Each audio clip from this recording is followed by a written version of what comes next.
오늘도 하나님의 말씀 앞에 나오셔서 하나님의 말씀대로 사시려는 성도님들 주님의 이름으로 환영하고 축복합니다.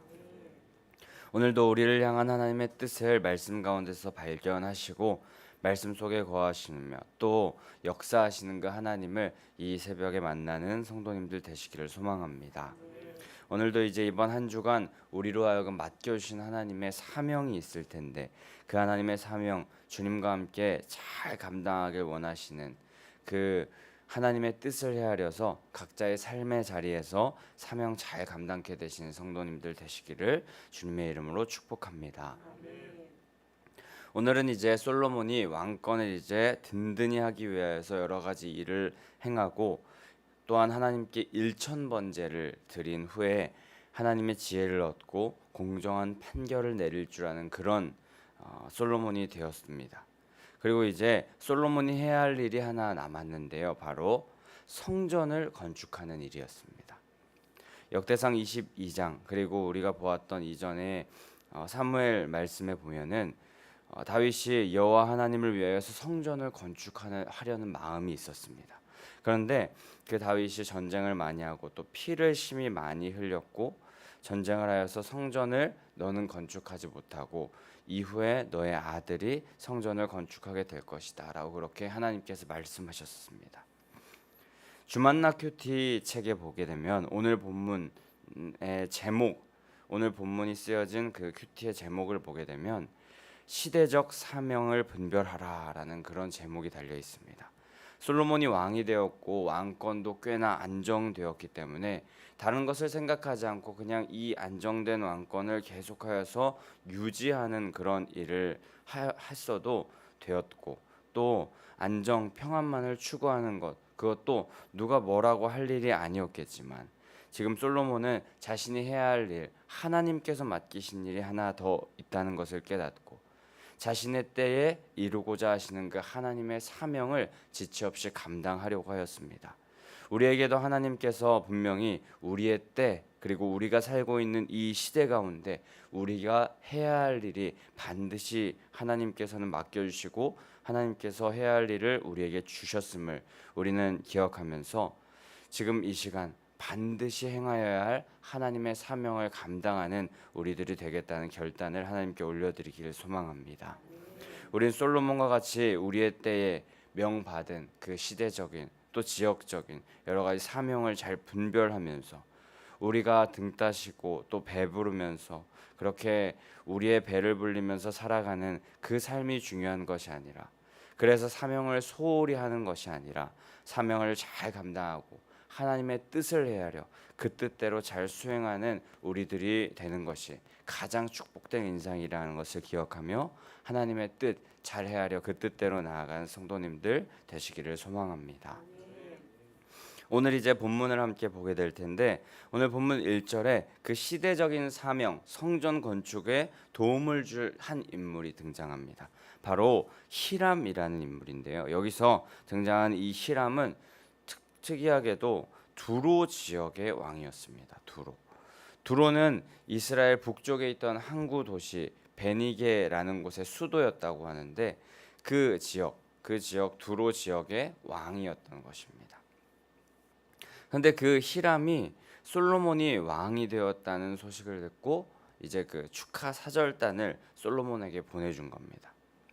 그런데 두로 왕 히람이 이렇게 솔로몬에게 축하의 의미로 신하들로 구성된 이 사절단을 보낸 이유 그것은 오늘 말씀 1절 후반부에 보면은 다윗을 향한 사랑이 가득하였기 때문에 그랬다라고 그렇게 기록됩니다. 히람이 다윗을 사랑했는데 이는 나라와 나라 간 동맹 관계 정도를 뛰어넘은 인간과 인간 간의 다윗의 그런 됨됨이를 보고 정말 저 사람이 좋은 사람이다 라고 그렇게 생각하는 마음에서 서로 참으로 아끼고 사랑하는 관계 굉장히 친밀했던 관계였음을 보여주는 그런 모습이 1절에 등장합니다. 근데 이 두로라는 지역에 특별히 특산품이 하나 있었는데 바로 백향목이라는 나무였습니다. 백향목이라는 나무는 우리가 잘 알듯이 팔레스타인 전역에 가장 아름답고 귀한 나무였고 또 이게 자라는 모습이 굉장히 위험 있는 외면을 지니고 있어서 이 나무는 영화로운 존재, 권세자, 지도자와 같은 자를 상징하였던 나무였고, 또 이 나무는 왕궁, 성전, 그리고 또 나라의 중요한 건물을 짓는데 사용되는 아주 좋은 자재로의 역할을 하는 것이 이 백향목이라는 나무였습니다. 그런 백향목을 특산물로 가지고 있는 집산지의 이 두로 왕 히람이 다윗을 사랑하였고 서로 긴밀한 관계였습니다. 그런데 다윗은 이미 죽었습니다. 다윗은 하나님의 성전을 짓고 싶었지만 하나님께 거절 아닌 거절을 당하여서 성전을 짓지 못하고 그 귀한 사명을 다음에 대 아들에게 넘겨주게 되었습니다. 근데 이제 이 솔로몬이 그 다윗 다음에 대해 이 솔로몬이 자신의 사명을 이행하려고 하는데 갑자기 그 사명을 감당하는 그 순간 다윗이라는 이름이 등장합니다. 그리고 그 다윗이라는 이름이 등장함으로 하여금 이 일이 이후 수월하게 진행될 것임을 암시하는 부분이 등장하는데 바로 그것이 1절 말씀인 것입니다. 그렇습니다. 다윗은 이렇게 하나님의 사역이 잘 진행되도록 죽은 후에도 이것이 잘 진행될 수 있도록 평생에 힘써 왔던 것입니다. 언젠간 성전 건축을 하게 될 텐데 그때가 언제일지 나는 모르니까 그냥 너네가 알아서 해라고 그렇게 떠넘긴 것이 아니라 그때를 위하여 다음 대를 위하여서 다윗은 자신이 할 수 있는 것들을 많이 자신의 자리에서 해 놓았던 것입니다. 성도님들, 우리들도 이 다윗과 같이 살아서도 죽어서도 하나님의 사역에 쓰임 받는 자들 되어야 할 줄 믿습니다. 특별히 우리 살아서도 우리에게 맡겨주신 사명을 성실하게 잘 감당해야 할 텐데, 혹 우리가 죽어서도 계속하여서 하나님의 사명을 감당하게 될 그 기틀을 우리가 살아서 마련해 놓는다면 또 그만큼 복된 일은 없을 줄 믿습니다. 담임 목사님께서 많이 말씀하셨는데요. 우리 이 성전 건축을 하여서 우리 다음 세대들이 신앙할 터전을 마련한다라는 그런 마음으로 이 성전 건축의 사명을 감당하셨다고 하셨는데, 이와 같이 우리들은 우리 다음 세대들이 살아갈 시대에 그들이 하나님의 사명을 또 잘 감당하기 위하여서 그 다음 세대들을 위한 터전을 만들, 그리고 그 신앙을 잘 이어나갈 그런 모습을 잘 준비시켜 주기 위해서 우리가 해야 할 일을 해 나가야 할 줄 믿습니다. 그러기 위해서 우리는 다음 세대들을 가장 먼저는 복음으로 잘 인도하여야 할 줄 믿습니다. 또 우리의 신앙을 우리만 가지고 있는 것이 아니라 잘 바톤을 전달해 주는 자 되어야 될 것이며, 또 그들이 살아갈 세상을 정의롭고 아름답게 가꾸는 일에 우리가 힘써야 할 줄 믿습니다. 다윗과 같이 다음 세대를 위하여서 하나님의 좋은 것을 물려주시는 성도님들 되시기를 축복합니다. 다음 세대가 계속하여 하나님의 사명을 잘 감당할 수 있는 공간적인 이 터전을 마련해 줄 뿐만 아니라 신앙적인 마음의 터전 또한 우리가 잘 물려주고 마련해 주는 성도님들 되셔야 할 줄 믿습니다. 아멘. 그리고 솔로몬에게 축하사절단을 보낸 히람에게 솔로몬도 이제 2절 말씀에 보면 사람을 보내게 됩니다. 쌍방간의 외교적인 교류를 돈독하게 하여서 이후에 있을 성전 건축에 필요한 일들, 이것을 원활하게 하기 위하여서 솔로몬도 노력을 하고 있었던 것입니다. 다윗이 잘 닦아 놓은 그 성전 건축의 밑거름이 되는 것을 발판으로 삼아서 이 상황을 기회로 만드는 솔로몬의 지혜의 모습이 보이는 것입니다. 3절에서부터 이제 히람에게 이제 솔로몬이 말하기를, 아버지 다윗이 전쟁을 하면서 여호와 하나님께서 그 건축하라 하신 이 성전 건축의 밑그림을 그리는 작업을 하느라 성전 건축을 하지 못하고 다음 때에 자신에게 이어지게 되었다라고 그렇게 이야기를 하면서 자신의 이야기를 시작하는데, 왕국을 안정케 하셨고 또 그 다윗은 하나님의 때를 기다리느라 이 성전 건축을 하지 못하였다라고 그렇게 히람에게 말하였고, 4절 말씀에는 이제 평안과 태평을 이 나라에 주셨고 원수도 재앙도 이 나라에 없어졌다라고 그렇게 말합니다. 자신이 그러면서 이스라엘을 다스리며 이제 하나님께서 맡겨주신 그 일, 성전 건축을 감당해야 되는데, 이때 그 성전 건축 사명을 감당할 때 바로 자신의 때에 자신이 감당하여야 할 것이다 라는 것을 이 히람에게 정확히 말해주는 것입니다. 게다가 이제 사방에 원수도 없고 재앙도 없다라는 그런 표현을 통하여서 경제적인 번영을 누렸고 민심도 굉장히 안정되어서 성전 건축을 위한 물질과 노동력 또한 이제 확보되어서 이제 성전 건축을 하기만 하면 되는데 무언가 부족한 게 있다라는 것을 솔로몬이 이야기하려고 하는 그런 느낌을 받습니다. 그리고 이제 하나님께서 나단 선지자를 통하여서 전달하신 그 뜻을 분명히 또 히람 왕에게 분명히 또 전달을 하게 되는데, 솔로몬이 다윗을 이어 왕이 될 것이고 또 그가 여호와를 위한 성전을 건축하게 될 것이다라는 것을 이 히람 왕에게도 그 하나님의 뜻을 명확하게 전달하는데, 이것은 솔로몬이 자신의 사명이 무엇인지 확실히 알고 그것을 행하려는 모습을 가지고 있음을 다시 한번 5절 말씀을 통해 보게 되는 것이기도 합니다. 자신은 그리고 또한 이 성전 건축을 하는 것, 그것은 자신의 욕심, 자신의 그런 대외적으로 여러 가지 멋진 건물이나 그런 것을 자랑하려고 하는 것이 아니라 분명 자신이 행하려는 것은 다윗과 하나님이 맺은 언약, 하나님의 뜻을 이행하는 것, 그것에 있음을 말하고 있는 것이기도 합니다. 자신이 하는 일, 그것은 다윗으로부터 하나님께서 명령받은 일이고 또 약속하신 일이며 그 약속의 말씀을 자신이 성취하길 원함을 이 히람 왕에게 말해주고 있는 것입니다. 지금 솔로몬이 이렇게 다윗을 사랑하는 히람에게 다윗과 여호와께서 맺은 언약, 다윗과 맺은 언약이라고 언급하면서 성전 건축에 도움을 요청하고 있는 것인데, 이것은 매우 지혜로운 일인 것 같습니다. 솔로몬은 하나님께서 원하시는 일이 무엇인지 깨닫고 그것을 이행하는 방법 중에 가장 지혜로운 방법은 무엇일까 하나님께 여쭈면서 그 지혜로운 방법을 사용하여서 하나님의 사명을 감당해 나가는 모습을 보입니다. 그리고 솔로몬은 이 일에는 자신의 욕심이나 자신의 의가 들어가지 않고 오직 하나님의 말씀과 언약을 성취하기 위함이라는 그런 말을 하면서 그렇게 행하고 그렇게 사명을 감당하고 있는 모습을 보입니다. 우리들에게도 반드시 하나님의 때가 있는 줄 믿습니다. 특히 우리를 빨래골에 두시다가 지금 이제 기름동 새로운 성전을 허락하셔서 이곳에 있게 하십니다. 이제 하나님께서는 사명을 감당하라 하시는 그 판을 우리에게 깔아 주신 것입니다. 우리가 이곳에서 해야 할 일은 솔로몬처럼 지혜롭게 하나님의 사명을 이 자리에 서서 감당하는 것입니다.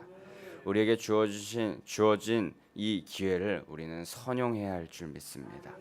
약속하신 말씀에 굳게 서서 그 말씀을 그대로 이루실 주님과 함께 이제 지혜롭게 사명을 감당하실 일만 남았습니다. 하나님께서 하나님의 방법으로 선하게 일을 행하시고 이루시는 그 상황 가운데 우리는 그것을 믿고 우리는 이제 믿음으로 용기 있게 그 사명을 감당하는 자들이 되어야 할 줄 믿습니다.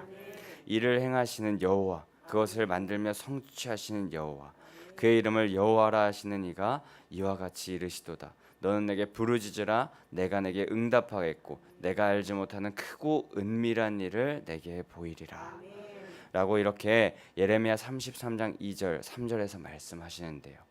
부르짖으며 일을 행하시는 여호와 의지하여서 그분의 뜻을 이루어가려는 그런 자들로 하여금 하나님께서 크고 은밀한 일 보인다고 하셨으니까 우리 그 말씀을 의지하여서 이 새로운 성전에서 하나님의 사명 잘 감당하시는 성도님들 되시기를 축복합니다. 이제 마지막 6절입니다. 6절에서 지혜롭게 성전 건축에 필요한 이 백향목이라는 나무를 공급받기 위해서 충분히 납득되도록 설명하기 위한 이제 본론에 들어가기 전에 의례적인 관용구 같지만 뭔가 그냥 하는 말 같지만 히람 왕으로 하여금 이제 자발적인 동의를 얻게 하기 위해서 뭔가 이제 히람 왕의 마음이 풀어지기 위해서 기분이 좋아지는 그런 말을 지혜롭게 하는 이제 솔로몬의 모습을 보게 됩니다. 시돈 이란 6절 말씀 마지막에 보면 시돈 사람처럼 벌목을 잘하는 자가 우리에게는 없다라고 그렇게 말하는데, 시돈은 두로의 한 주요한 도시였습니다. 근데 그러니 두로 사람들과 같이 우리 사람들은 벌목을 잘하지 못한다. 우리는 그런 일을 잘 감당하지 못하니까 너희가 좀 도와주었으면 좋겠다. 너희가 잘하니까라고 하면서 지혜롭게 이 성전 건축에 필요한 백향목의 벌목을 도와달라고 청하는 것입니다. 솔로몬은 하나하나 말에 있어서도 지혜로운 그런 모습을 보였고, 상대방을 존중하고 높여주는 그런 화술로 말하고 있는 모습을 보입니다. 이런 솔로몬의 그 화술, 그리고 또 말하는 모습, 이런 모습을 보게 되면은 저는 이런 속담이 생각납니다. 말 한마디로 천냥빚을 갚는다라는 그런 말이 기억나는데, 마음과 정성이 담긴 지혜로운 이 말 한마디가 천냥, 엄청난 돈보다도 더 큰 위력을 가지고 그 위력을 발휘한다라는 것입니다. 우리가 살아가면서 행동을 바르게 하며 또 삶을 똑바로 살아내는 것도 중요하지만 이 말 한마디가 정말 또 중요한 것 같습니다. 야고보서에 보면은 우리가 다 실수가 많으니 만일 말에 실수가 없는 자라면 온전한 사람이다라고 하면서 이 말이 중요하다는 것을 야고보서에서 말하고요. 솔로몬의 이 잠언 10장에서 보면 말이 많으면 허물을 면하기 어려우나 입술을 제어하는 자는 지혜가 있느니라라고 하면서 이 말을 제어하는 것이 참 힘들다라는 것을 솔로몬이 말하기도 합니다. 그러면서 이 말의 중요성을 말하는데요. 사실 하나님께서는 우리에게 말을 주시고 입술을 주신 것, 이것은 뭐 우리가 잘 나기 위해서, 세상의 한 자리 차지하기 위해서 어떤 대단한 것을 이루라고 하시면서 우리에게 말과 또 입술을 주신 것이 아니라, 하나님께서 명하시고 맡기신 일들을 사명을 잘 감당하라고 우리에게 이 말과 입술을 주셨는 줄 믿습니다. 근데 우리는 이 말과 이 입술로 사람들에게 상처를 주고 비수를 꽂게 하고 또 죽이고 멸망시키는 일에만 우리의 말과 입술을 사용하진 않았나 생각됩니다. 원하기는 하나님께서 주신 이 말과 입술을 사람을 죽이는 데 사용하지 마시고 사람을 살리고 하나님의 사역을 세워나가는 일에 지혜롭게 사용하게 되시는 성도님들 되시기를 축복합니다. 우리의 말로 하여금 하나님의 나라가 더 견고히 세워지기를 간절히 소망합니다. 이제 말씀을 마치려 합니다. 성도님들, 성도님들의 때에 여러분이 하실 수 있는 하나님의 사명이 분명히 있는 줄 믿습니다. 여러분에게 하나님께서 주신 성품과 기질 또 달란트를 통하여서 여러분만이 이루어 드릴 수 있는 하나님의 사명이 분명히 있습니다. 여러분이 여러분의 분야에서 하나님 나라의 대사인 것입니다. 오늘 우리로 하여금 여러분의 때에 여러분의 자리에서 하나님께서 맡겨주신 사명 잘 감당하기 위하여서 주님 주신 지혜와 자신의 욕심, 자신의 의를 드러내지 않고 그렇게 일했던 솔로몬과 같이 하나님의 뜻을 이루어가는 성도님들 되라고 하나님께서 말씀하고 계십니다. 오늘 말씀 기억하면서 우리도 우리의 시대에 우리들에게 맡겨주신, 나에게 맡겨주신 그 사명 잘 감당하여서 하나님의 나라 함께 세워가겠다는 결단을 주님께 올려드리는 새벽의 시간 되길 소망합니다. 특별히 우리 새로운 성전을 기억하면서 오늘 말씀을 볼 때 조금 더 우리의 마음 가운데 이 말씀이 깊게 와닿는 것 같은데, 우리에게 이 성전에서 맡겨주신 사명을 잘 감당하는 사람 되셔서 하나님께 기쁨이 되고 뭇 사람들을 생명의 길로 인도하게 되는 성도님들 되시기를 축복합니다. 때마침 어제가 초청주일, 우리 선포주일이었는데 그것을 기억하면서 작정하고 선포하신 그런 성도님들, 그리고 우리 선포의 그런 시간들을 생각하면서 이 시대적으로 또 지역적으로도 우리에게 주신 사명들 잘 감당하는 성도님들 또한 되시기를 축복합니다. 그러길 원하시는 모든 성도님들 가운데 성령으로 하나님께서는 충만하게 임재하여 주실 것이고, 삶의 순간순간마다 성령님께서 찾아오셔서 부활의 능력으로 승리하는 인생으로 거듭나게 하실 줄 믿습니다. 오늘 하루도 그 하나님과 함께 이기고 승리하는 인생 체험하시는 성도님들 되시기를 축복합니다. 부활의 주님 의지하는 여러분과 오늘도 하나님께서는 동행하여 주실 줄 믿습니다. 아멘. 우리 그럼 이 시간에 함께 330장 찬송하신 후에 기도하며 나아가도록 하겠습니다. 330장 찬송하신 후에 우리에게 맡겨주신 사명 잘 감당하게 하여 달라고 우리 함께 기도하는 시간 갖도록 하겠습니다.